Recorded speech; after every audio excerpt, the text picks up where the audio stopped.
You wouldn't know it to look at the sky. But something is seriously wrong with the universe.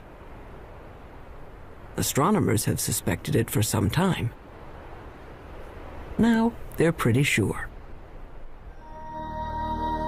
For one thing, the universe may be billions of years too young.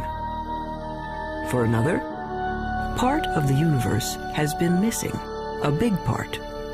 Fact is, there have been several discoveries recently that threaten to topple our understanding of the universe like a house of cards. Scientists generally agree that the universe is very, very old. But now there's a theory that it may actually be younger than it looks, if you look closely enough. What in the world is going on with the universe?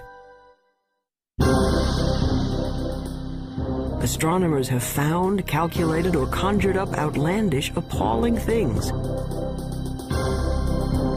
Whispers from space left over from the moment of creation. Dark stars, dwarf stars, stars that eat each other. Stars clumped in galaxies, and galaxies clumped in larger, stranger structures. Only recently have we even begun to understand the scale of it all. We have discovered things so small. At a 10 millionth of a trillionth of a trillionth of a trillionth of a second is the earliest time we can really talk about. And expanses so vast. As expanded by a fraction of a million times a trillion times a trillion. The researchers need a special notation. A billion times a trillion degrees. To write out the incredible distances and magnitudes involved in understanding the universe. Suppose we were to begin with Peoria. Peoria is the center of the universe. Well, not exactly, but the director of the planetarium has built a scale model of the solar system in and around his Illinois city. How's it going, Dave? Morning, Joe. Morning. A little bit to the left. I think you missed a spot. A sunspot, There. get it? You got it. The sun in this model is 36 feet high. Mercury is closest to the sun, of course, just around the corner at the school supply store. On that scale, the Earth is 6 blocks away at the Amoco station. Earth is open 24 hours a day. And Mars is 7 blocks beyond Earth at the TV station. Mars has life, or at least television reporters. Pluto is smaller than a golf ball. It's a full 40 miles out of town. And if you think rural Illinois is empty, try the universe. The 40 miles to Pluto, on Peoria's scale, represent 3.5 billion miles. On the same scale, the nearest star, Proxima Centauri, would be as far from Peoria as the moon. This isn't helping, is it? Okay, forget Peoria. Our sun is bright because it's close, just 93 million miles away. Stars are suns, but farther away. The nearest star is 25 trillion miles away, so far that light from Proxima Centauri, light, the fastest thing in the universe, takes 4 years and 4 months to get here. They say the star is 4 1/3 light years away. Our sun is just one of the billions of stars in the galaxy we call the Milky Way. How far across is the Milky Way? Real far, 100,000 light years. And the Milky Way is just one of some 50 billion galaxies. It's 1 million light years to the nearest galaxies and tens of hundreds of millions of light years just to cross our galactic neighborhood. It has been said that someone looking at the universe is like an ant contemplating a skyscraper times 1 billion. So what human beings have done is bring the lights in the sky down to Earth. They've personalized the stars and named them like they name dogs and horses. This grouping of stars in the southern sky is known as Orion. The shepherds in ancient Crete decided it looked like a hunter armed with a club and carrying a shield made of lion skin. Cretan shepherds had great imaginations. do we know what we know today about the universe? Well, we've been trying to understand it for a long time. The awful majesty unveiled by night has, down the ages, stirred us to wonder and worship. Prehistoric astronomers used elaborate monuments to mark the sunrise and the sunset. By 300 BC, Aristotle taught there were transparent globes around the Earth, on which were mounted the sun, moon, planets, and farthest out, a sphere studded with little stars. As late as the 16th century, most still believed the Earth was the center of the universe. There were a few people, like Copernicus, who thought the Earth circled the sun, but not many. Then, in 1608, an Italian named Galileo heard that you could make a spyglass with two lenses in a tube. He built one and aimed it up.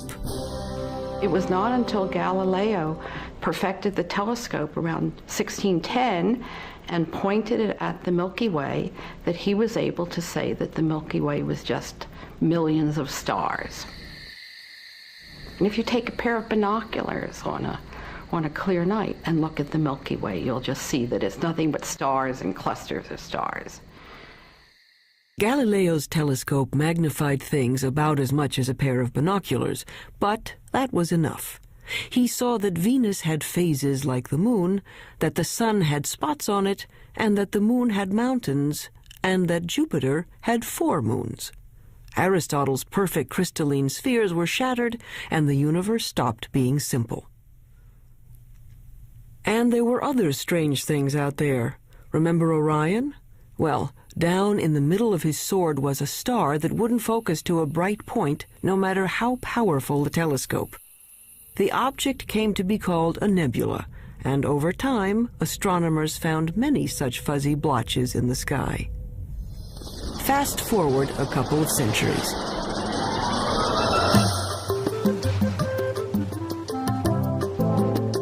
By 1924, the big astronomical telescopes had mirrors as well as lenses to concentrate the light. The one on Mount Wilson in Southern California had a collecting mirror 8 feet across. Images were captured on photographic plates in slow, careful time exposures. In the dark chill of the observatory dome, Edwin Hubble was studying a distinctive kind of star called a Cepheid variable. Astronomers use it as a distance marker because they know how bright nearby Cepheids are. They know that the dimmer the Cepheid, the farther away it is. Hubble was looking for Cepheids in his photographs when he realized he was seeing an entirely separate galaxy, Andromeda, 2 million light-years away. A lot of those fuzzy nebulas turned out to be galaxies like our own. And the light from those galaxies looked redder than anyone expected it to be. It's just like the pitch of a car engine. You know, as a car goes zooming by, you hear the engine kind of go. With light, when something's coming toward you, the spectrum gets shifted toward the blue. When it's going away, it gets shifted toward the red. It was Hubble who recognized the significance of the red shift in the light. All those galaxies must be moving away from one another at terrific speeds. The entire universe was growing. The idea of an expanding universe surprised just about everyone and made a lot of scientists uneasy, even Einstein. Researchers wanted to believe in a universe that always was and always will be, eternal. But galaxies flying away from each other meant that once, long ago, they were clumped together. It meant something started them moving. The universe had a beginning. Today, it's called the Big Bang Theory. First, the universe was a bright, hot point, smaller than an atom. In the mother of all explosions, it started expanding. Eventually, the hydrogen gas in space cooled down and began to form stars and galaxies of stars. Galaxies flying outward, surfing along on the expansion of space itself. So now we can calculate the age of the universe. It's the kind of mathematics you do on a motor trip. If your speed is 30 miles an hour and you've traveled 60 miles, you can figure you've been traveling for 2 hours. The red shift tells us the speed of stars, and the milestone Cepheid stars tell us how far they've traveled. When astronomers divide it out, it says the Big Bang happened 15 to 20 billion years ago.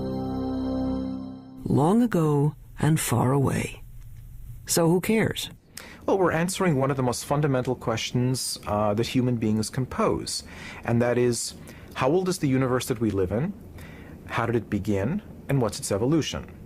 Those are major questions. Those are major philosophical questions, questions that religions have touched on, philosophy has touched on, physics is touching on, mathematics is touching on. And the people who are eventually going to come up with what is going to be accepted to be the right answer will make history of a kind. They will have contributed significantly to human knowledge. That, I think, is why it's such an important set of questions. And there's been a growing sense, as the millennium approaches its end, that the right answer is on the tip of our tongues, so to speak.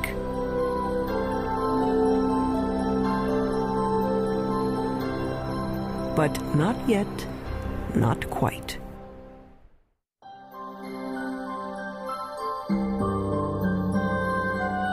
Today's stargazers usually head for the hills. Hawaii's Mauna Kea, the Chilean Andes, Arizona's Mount Hopkins. Robert Kirshner works 8,500 feet up, hunting dying stars. I really like coming to the mountain. I like getting away from all the 100 distractions that you have when you're busy, and people are coming in to see you about all kinds of things, and the makeup exam and all that kind of stuff. And to just concentrate for a couple of days only on the scientific investigation, only on what you're trying to do, it's very, very good. Light pollution has chased astronomers out of the cities to lonely vigils in remote locations. Kirshner watches for the sudden flare-up that means a star has exploded, a supernova, or its smaller cousin, a nova. The kinds of things I'm working on, these supernovae, which are events that come and go, if you don't get it this year or this month, that one is gone. You just lose the chance.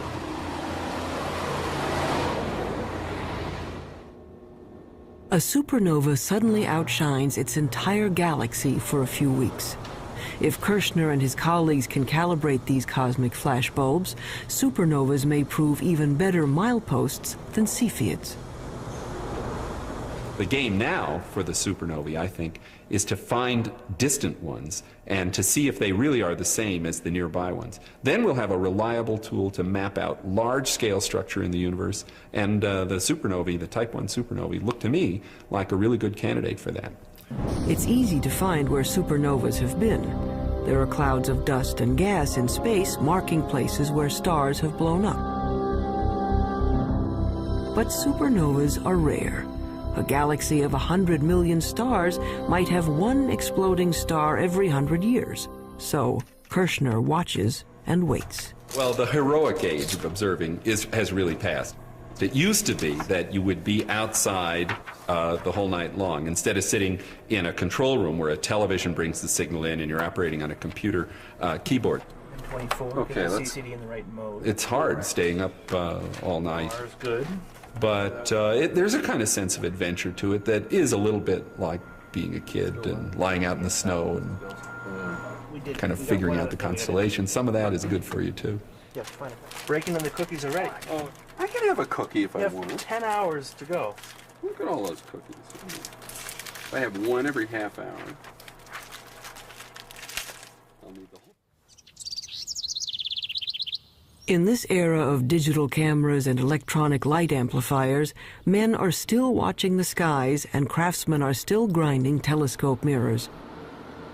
Like this 21-foot monster under construction at the University of Arizona. But one thing hasn't changed much in 400 years. astronomers are still battling their ancient enemy, the air. Starlight shimmers and twists as it passes through our atmosphere. The twinkling of the stars may be a delight to poets, but astronomers are trying to get rid of it. What we can do is shine a laser into the sky. We focus on some sodium atoms, which are at about 100 kilometers above the surface of the Earth.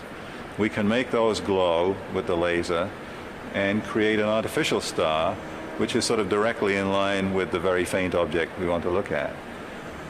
And then if we measure the blurring of the artificial star and correct that, then the faint object we really want to look at is corrected as well.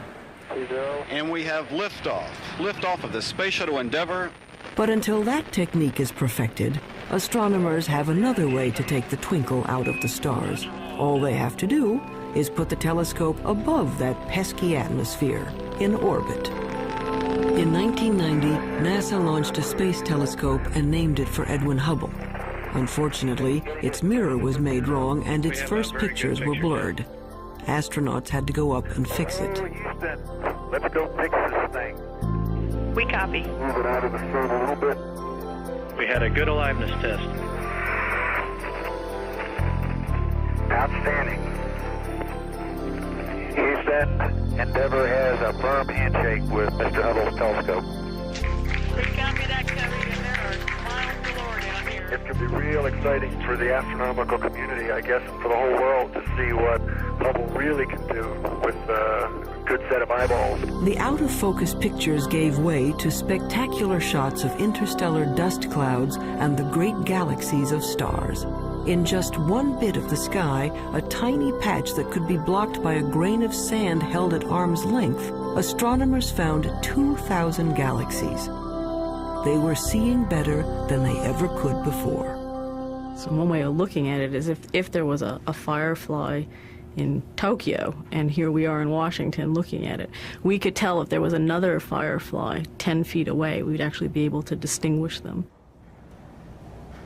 In 1994, at the Space Telescope Science Institute in Baltimore, astronomer Wendy Friedman was using the newfound clarity of the Hubble to observe the heavens and stumbled into the cosmological controversy of the decade. Yeah, I just wanted to ask you not to break out any observations until I give you a clear. So when were these images taken? She and her team, like Edwin Hubble before them, were looking at those milestone stars. And the cosmic rays aren't nearly as apparent. For our work, we need a telescope out in space because what we're after is a certain kind of star. It's called a Cepheid. And we have to be able to detect that kind of star against the background of a galaxy. And the Earth's atmosphere smears and blurs our view, and we can't detect those stars. Friedman got the best readings yet on Cepheids in a neighboring galaxy, and a measurement of its distance. Using the redshift speedometer, she calculated a new age for the universe. Our preliminary measurements indicate that the age of the universe is somewhere in the range from 8 to 12 billion years. And that immediately brings about a conflict with other ages that have been measured. That's a problem. Her universe is younger than some stars, and the age dating of stars is very accurate. Scientists can read a star's chemical changes like a clock. When we look at a cluster of stars, hundreds or thousands, it doesn't really matter. What we have to do is go in and measure the brightness of the brightest star that's left in the cluster, that's still burning hydrogen in its core. And that star is the minute hand on the clock, because that's the star that is closest to burning out its hydrogen, closest to ending its life, and that's a direct measure of the age of the cluster. But unfortunately, the star clock has been running 6 billion years longer than Friedman's universe. But we're looking at globular star clusters, 100,000 to 1 million stars, and they're being age dated by several very reputable groups of physicists, astronomers, and they're all coming up with ages 17, 18, 19 billion years. That's a problem. We're very close to having a kind of contradiction between the ages of the stars and the age of the universe. This would be quite embarrassing, because you really shouldn't be older than your mother. Clearly, if the universe is 10 or 12 billion years old, then there can't be stars in the universe that are 15 or 17 billion years old. That's not logical, at least if the entire Big Bang theory is right or even close to being right. Wendy Friedman is well aware of the dilemma. She knows that, like many other puzzles about the universe, this one will probably be around for a while. I mean, anytime you get a new tool, you get data that are of better quality than were possible to obtain in the past. Yeah. You learn new things, and yes, sometimes leads to confusion because there aren't answers for all of the questions that are being raised. But it's a healthy aspect of science and how science proceeds.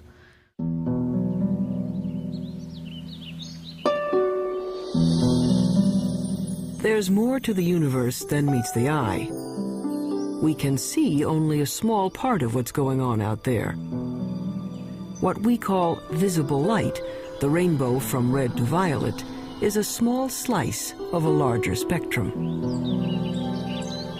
But there are other ways of seeing. With the right technology, you can look at the world in everything from X-rays to infrared to radio waves. In the last few decades, the new tools have brought a previously hidden universe into view.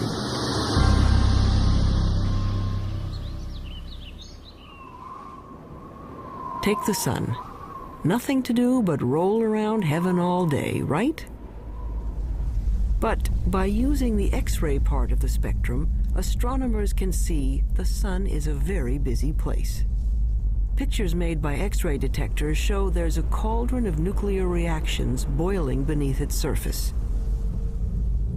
Using film sensitive to ultraviolet, we can see great plumes of superheated gases rising from the sun's surface. Our well-behaved, friendly neighborhood star is a continuing, self-contained thermonuclear explosion. It's in high-energy astronomy where you really see that the universe is a violent place. It's not just made up of these good citizen stars that sit quietly fusing their hydrogen into helium.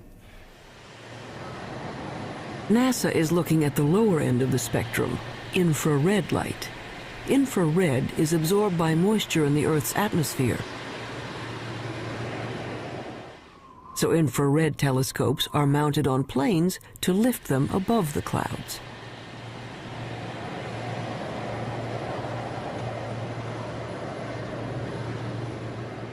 Just like fog lights on your car will enable you to see deeper, in the infrared you can see deeper into the universe.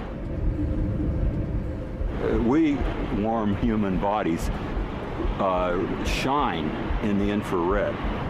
Anything at my temperature in the universe is emitting planets, comets, other bodies.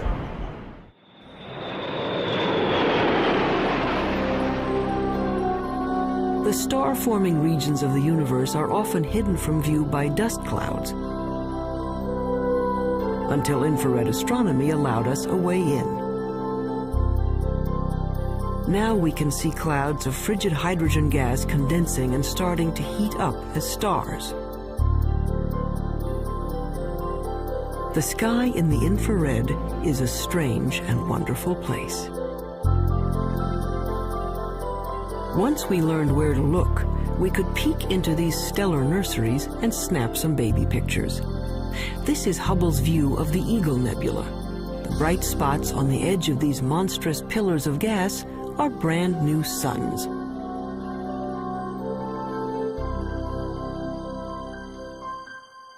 But as spectacular as the pictures are, scientists owe much of their understanding of the universe to radio static, a whisper from the sky. If you're listening to the universe with a radio telescope, it would mainly be a hissing sound. It sounds like steam escaping from a radiator. They heard it first by accident. In 1965, researchers at Bell Telephone Laboratories had built a powerful listening station to hear signals from the first of America's communication satellites. But they were distracted by an ultra-low frequency hiss from everywhere in the sky. What they were picking up was energy from the bright flash that started the universe, an echo of the Big Bang itself. Radio astronomy was the second big window we opened on the universe. The first big window was Galileo going and putting a telescope to his eyes and seeing what he could see with his own eyes, and then with film eventually. The next big step was radio astronomy. It's a great step forward in terms of discovering new things and understanding new things. The discovery of the cosmic background radiation was a fatal blow to those who wanted to believe in an eternal universe. The Big Bang proponents had won. But the cosmic background radiation seemed to be smooth and even, coming from everywhere in the sky. Just what you'd expect from a universe that began from a single point. But then, why weren't the stars spread evenly through space? Galaxies should be moving steadily outward as the universe expands. Each should be moving away from all others like raisins in a rising loaf of bread. Astronomers had thought that the universe was sort of expanding uniformly and the galaxies were just going along, and that the only motion we should see is the Earth going around the Sun and the Sun going around the galaxy. But in fact, what we saw was that the largest motion of all was the galaxy itself moving. And that really surprised astronomers, and the only conclusion we could come to was that something was causing the galaxy to move away from just the simple expansion of the universe. And after thinking about it for a while, the conclusion was that there must be a large group of galaxies near us. When astronomers plot the position of galaxies in their computers, they find filaments and clusters and walls of galaxies. How could that be if radio telescopes were saying the energy of the Big Bang was evenly spread across the sky? There had to be some seeds at the beginning. There had to be some small lumps in the early universe that are going to grow to create the structure. So Smoot went looking for irregularities in the background radiation to show that the Big Bang explosion was uneven. In 1989, his instrument package went up on a satellite, the Cosmic Background Explorer. It found subtle variations in the energy left over from the moment of creation. Announced in 1992, it was one of the momentous discoveries of the century. The universe made sense again. Smoot later told the press these wrinkles in the cosmic background radiation were the largest structures ever seen and the oldest. He told reporters that it was like seeing God. And that's the one that the press grabbed on because that's the one people could relate to. And that got spread all over and got much more attention, including people from philosophy and religion coming in and asking questions. But if researchers could finally explain why there are stars and galaxies and collections of galaxies, that didn't solve their other major problem. It's a little like the old childhood rhyme. The other day upon the stair, I met a man who wasn't there. He wasn't there again today. Oh, how I wish he'd stay away. The problem is that we know that at least 90% of the universe is something we don't know what it is. In the late 1970s, astronomer Vera Rubin and her associates noticed something peculiar on the outer edges of spiral galaxies like our own.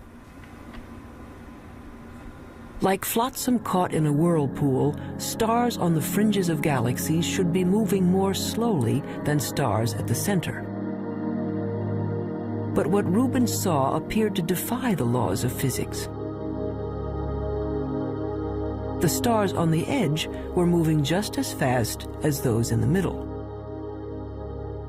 We live, sort of 2/3 of the way, we being the Earth, about 2/3 of the way out from the center of our galaxy, and we're orbiting at 500,000 miles an hour. That's pretty fast. Faster than it should be.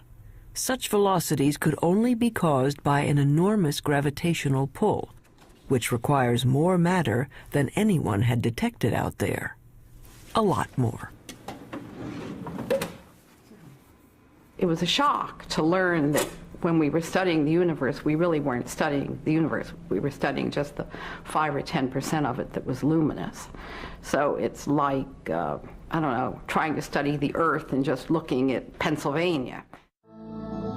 All the things we have ever observed in the universe, the planets, the stars, the galaxies, the clusters of galaxies, make up 10% of the universe, maybe less. Early efforts to track down the missing matter failed. They call the 90% that is not visible dark matter. But no one knew what it was.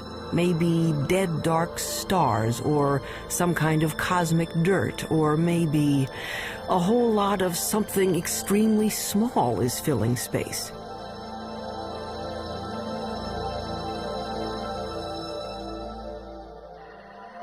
Subatomic particles called neutrinos might make up part of the missing mass, but not enough. Scientists went looking for other candidates. Daniel Snowden-Ift theorizes that dark matter may be made of something physicists have taken to calling WIMPs, short for weakly interacting massive particles. These would be things smaller than atoms, if they exist at all. The only way to detect them would be to look for their footprints. It's kind of like a ghost particle. It passes through matter without ever interacting with it, or I should say hardly ever interacting with it. Every once in a while, a WIMP will come in and bump an atom out of wherever it's sitting, and that's the only indication that we would have that WIMPs exist. He's looking for elusive tracks that might have been left in billion-year-old mica rocks. Mineral mica has one of the most regular atomic structures of all, so if a WIMP had passed through it, it might have knocked some atoms out of alignment. What we're looking for is the WIMP to come in, bump one of the atoms in the mica, and that recoiling atom then produces a chemical change within the mica. In his search for the WIMPs, he splits up endless mica samples and bathes them in hydrochloric acid.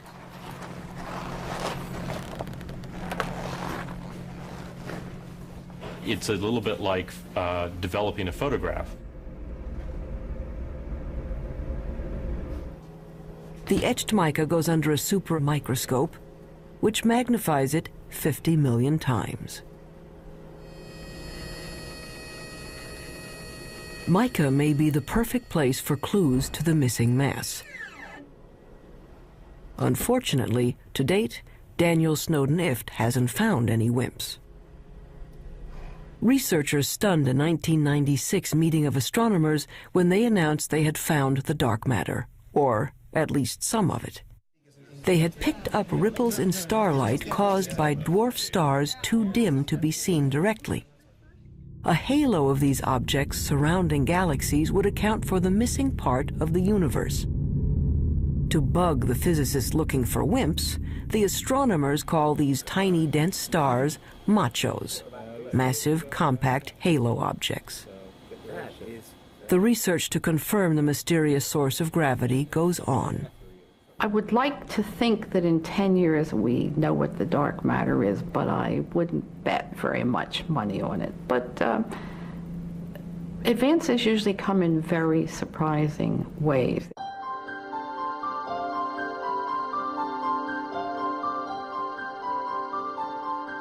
Why do we care about something that we can barely measure and can't see at all?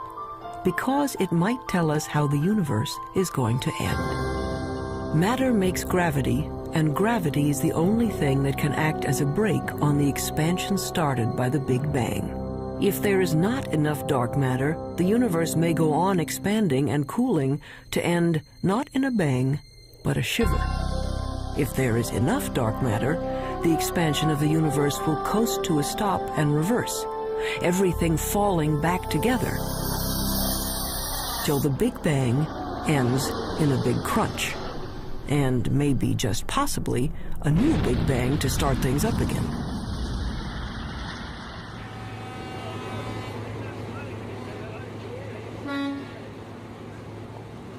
Albert Einstein, among other things, revolutionized the way we think about good old gravity. Astronomers generally only talk about one force, and that's gravity. And the reason for it is almost everything that's important on the large scale, that is on the scale of planets and stars or the universe as a whole, is gravity. From Einstein, we know that the gravity that pulled Newton's apple down from the tree isn't a kind of magnetism. Gravity is a property of matter and space. Matter bends space. The more mass, the more space around the mass is warped. That's why the moon goes around the Earth. It's trapped in a dimple in space, a gravity pit created by the mass of the Earth. When enough matter collects, gravity is strong enough to squish hydrogen atoms into helium atoms. This fusion releases enough energy to turn on a star. But gravity is also a star killer. Stars are born, age, evolve, and eventually die, just like people. They have a regular life cycle.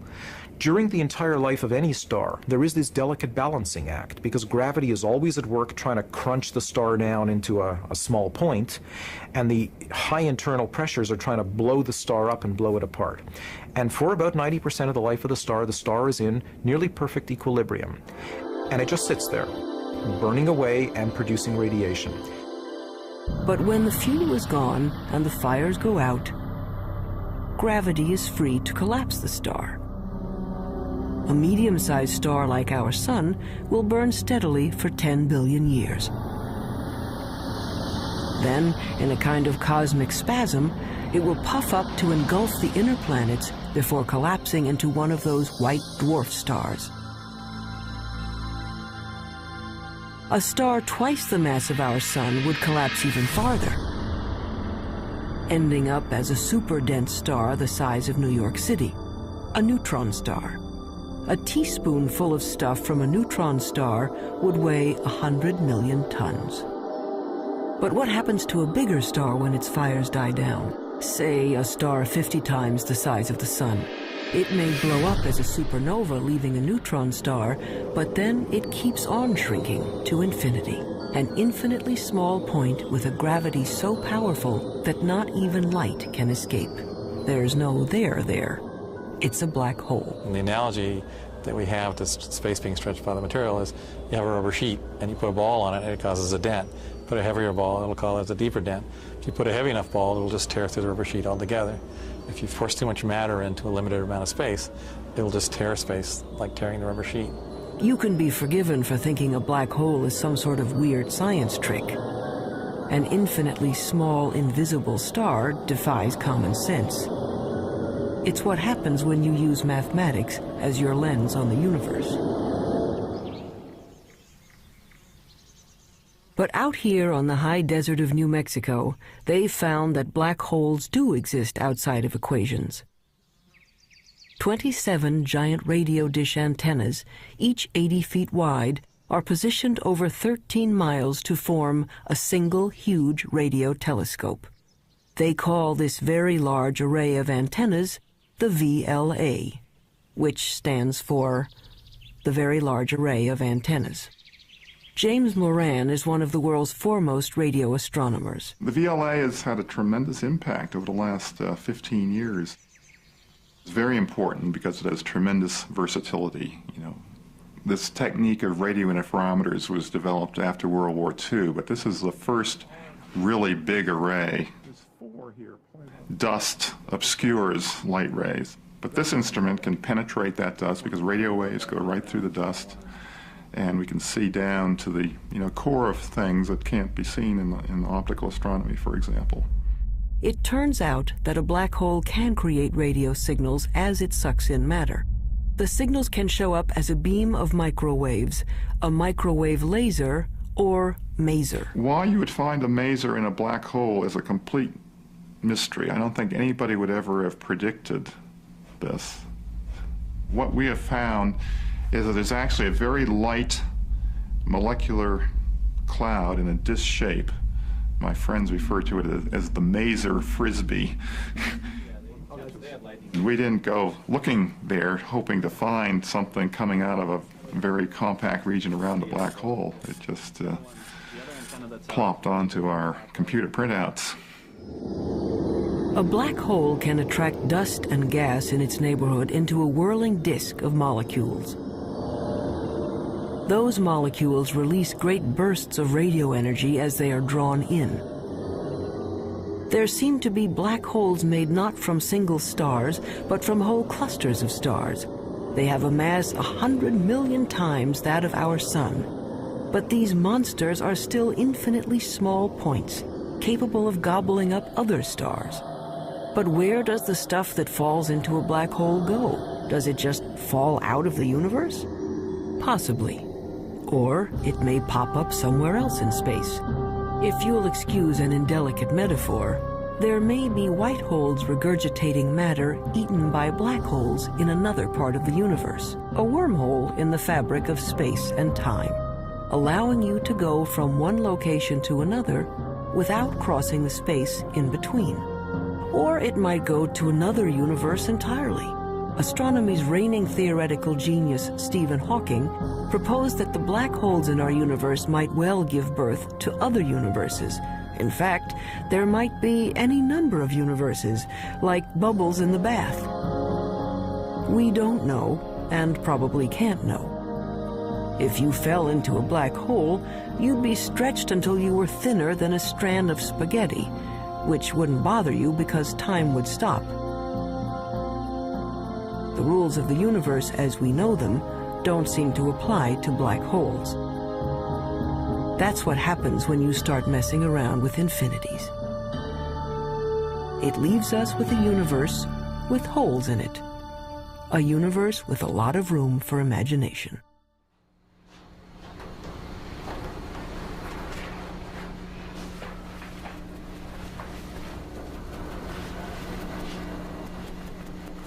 On the sound stages of Paramount Pictures, a spin-off of one of the most durable shows in television history, Star Trek Voyager. Very quiet on the stage. Anyone not ready? Roll, please. Rolling. Action!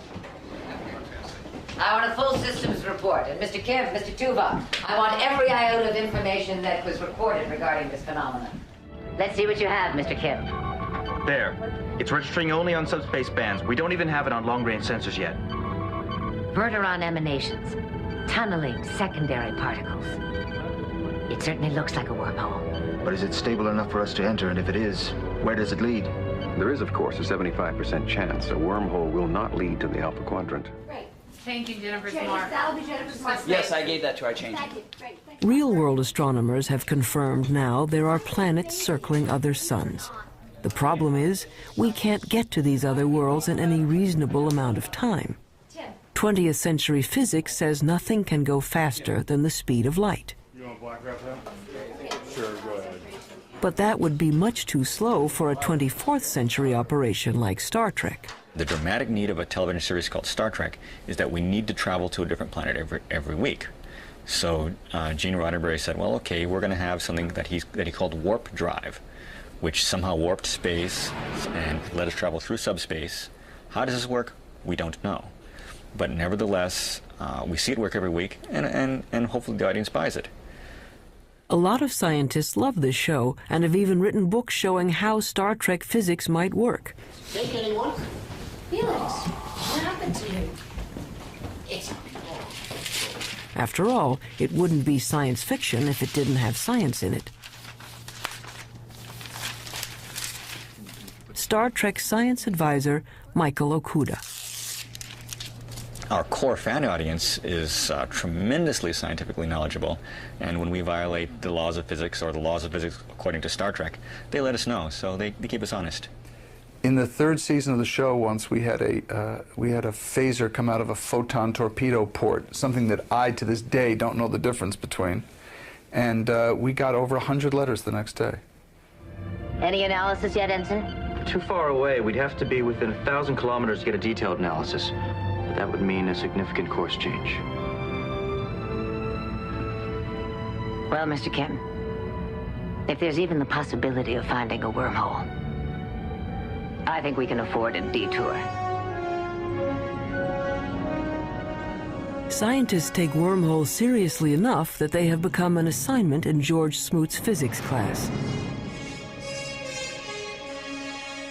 Given a wormhole a couple of miles across, students are asked to calculate what could pass through without being destroyed by gravitational tides. The smallest piece of electronic that wouldn't be torn apart in terms of going through this. And the answer was, it's something that's smaller than a chip, but it's roughly the size of a chip. And so, you know, in science fiction shows, they just show small wormholes that you go into, but in reality, the wormhole would have to be quite huge. But theoretically, at least, you could go someplace else in space or time. As far as physics goes, a wormhole is a loophole in the laws of the universe.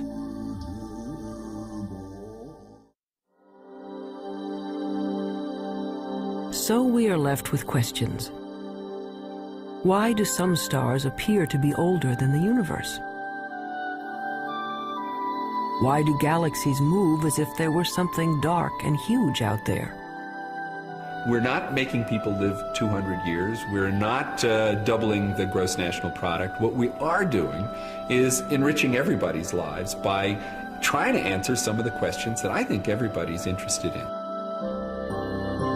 These are some of the oldest questions, children's questions.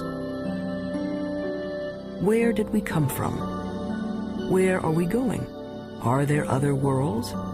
What is outside the universe? What happened before the universe started? What happens after the universe ends?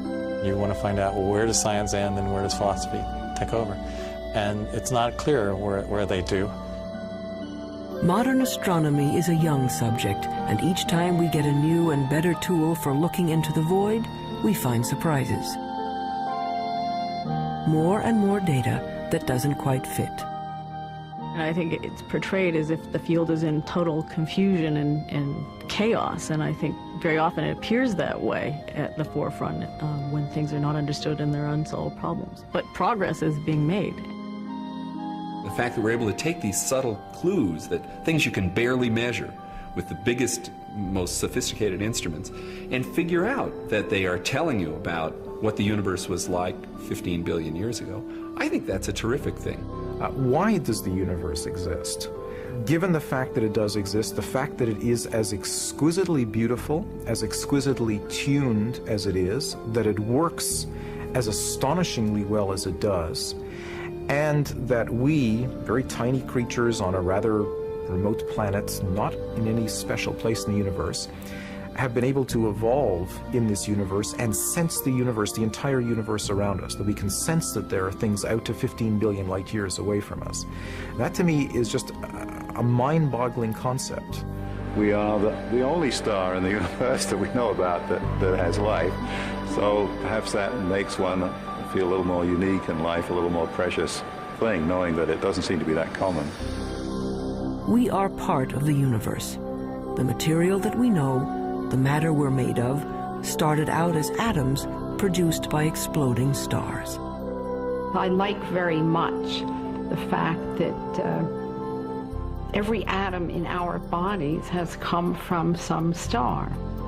If there were no stars, the universe would be all hydrogen and none of what we know would exist. And that's why it's not an exaggeration to say that human beings are stardust, because the iron in our blood and our hemoglobin and the calcium in our bones and all the other heavy elements in our body were created in supernova explosions. So in our quest to understand the universe, we come back to ourselves. If we are made from the elements of stars, aren't we then, in a way, the universe trying to understand itself? It's not quite what the ancients were talking about, but maybe we're in the center of the universe after all.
stars and clusters of stars.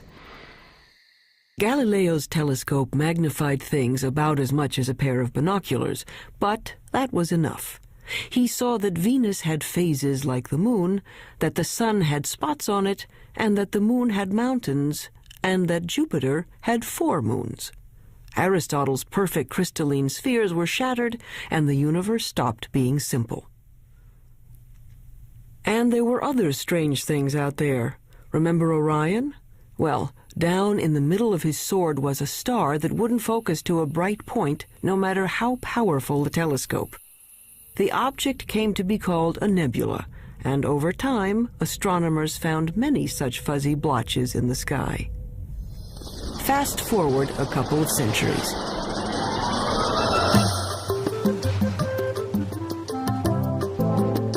By 1924, the big astronomical telescopes had mirrors as well as lenses to concentrate the light. The one on Mount Wilson in Southern California had a collecting mirror 8 feet across. Images were captured on photographic plates in slow, careful time exposures. In the dark chill of the observatory dome, Edwin Hubble was studying a distinctive kind of star called a Cepheid variable. Astronomers use it as a distance marker because they know how bright nearby Cepheids are. They know that the dimmer the Cepheid, the farther away it is. Hubble was looking for Cepheids in his photographs when he realized he was seeing an entirely separate galaxy, Andromeda, 2 million light-years away. A lot of those fuzzy nebulas turned out to be galaxies like our own. Dark stars, dwarf stars, stars that eat each other. Stars clumped in galaxies, and galaxies clumped in larger, stranger structures. Only recently have we even begun to understand the scale of it all. We have discovered things so small. At a 10 millionth of a trillionth of a trillionth of a trillionth of a second is the earliest time we can really talk about. And expanses so vast. That's expanded by a fraction of a million times a trillion times a trillion. The researchers need a special notation. A billion times a trillion degrees. To write out the incredible distances and magnitudes involved in understanding the universe. Suppose we were to begin with Peoria. Peoria is the center of the universe. Well, not exactly, but the director of the planetarium has built a scale model of the solar system in and around his Illinois city. How's it going, Dave? Morning, Phil. Morning. A little bit to the left. I think you missed a spot. A sunspot, There. get it? You got it. The sun in this model is 36 feet high. Mercury is closest to the sun, of course, just around the corner at the school supply store. On that scale, the Earth is 6 blocks away at the Amoco station. Earth is open 24 hours a day. And Mars is 7 blocks beyond Earth at the TV station. This grouping of stars in the southern sky is known as Orion. The shepherds in ancient Crete decided it looked like a hunter armed with a club and carrying a shield made of lion skin. Cretan shepherds had great imaginations. How do we know what we know today about the universe? Well, we've been trying to understand it for a long time. The awful majesty unveiled by night has, down the ages, stirred us to wonder and worship. Prehistoric astronomers used elaborate monuments to mark the sunrise and the sunset. By 300 BC, Aristotle taught there were transparent globes around the Earth, on which were mounted the sun, moon, planets, and farthest out, a sphere studded with little stars. As late as the 16th century, most still believed the Earth was the center of the universe. There were a few people, like Copernicus, who thought the Earth circled the sun, but not many. Then, in 1608, an Italian named Galileo heard that you could make a spyglass with two lenses in a tube. He built one and aimed it up. It was not until Galileo perfected the telescope around 1610 and pointed it at the Milky Way that he was able to say that the Milky Way was just millions of stars. And if you take a pair of binoculars on a clear night and look at the Milky Way, you'll just see that it's nothing but stars.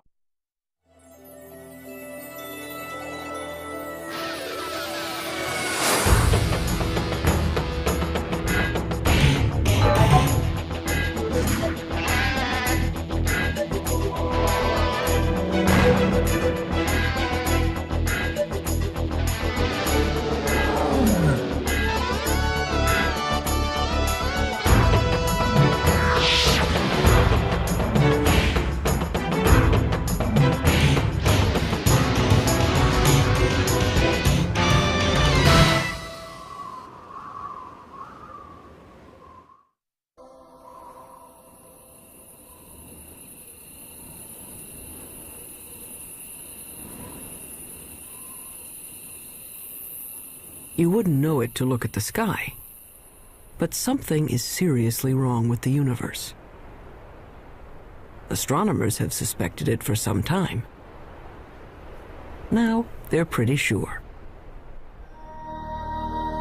For one thing, the universe may be billions of years too young. For another, part of the universe has been missing, a big part.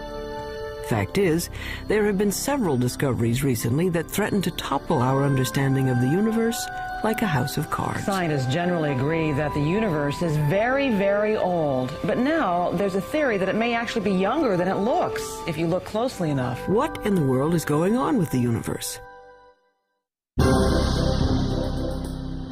Astronomers have found, calculated, or conjured up outlandish, appalling things. Whispers from space left over from the moment of creation. Mars has life, or at least television reporters. Pluto is smaller than a golf ball. It's a full 40 miles out of town. And if you think rural Illinois is empty, try the universe. The 40 miles to Pluto, on Peoria's scale, represent 3.5 billion miles. On the same scale, the nearest star, Proxima Centauri, would be as far from Peoria as the moon. This isn't helping, is it? Okay, forget Peoria. Our sun is bright because it's close, just 93 million miles away. Stars are suns, but farther away. The nearest star is 25 trillion miles away, so far that light from Proxima Centauri, light, the fastest thing in the universe, takes 4 years and 4 months to get here. They say the star is 4 1/3 light years away. Our sun is just one of the billions of stars in the galaxy we call the Milky Way. How far across is the Milky Way? Real far, 100,000 light years. And the Milky Way is just one of some 50 billion galaxies. It's a million light years to the nearest galaxies and tens of hundreds of millions of light years just to cross our galactic neighborhood. It has been said that someone looking at the universe is like an ant contemplating a skyscraper times a billion. So what human beings have done is bring the lights in the sky down to Earth. They've personalized the stars and named them like they name dogs and horses.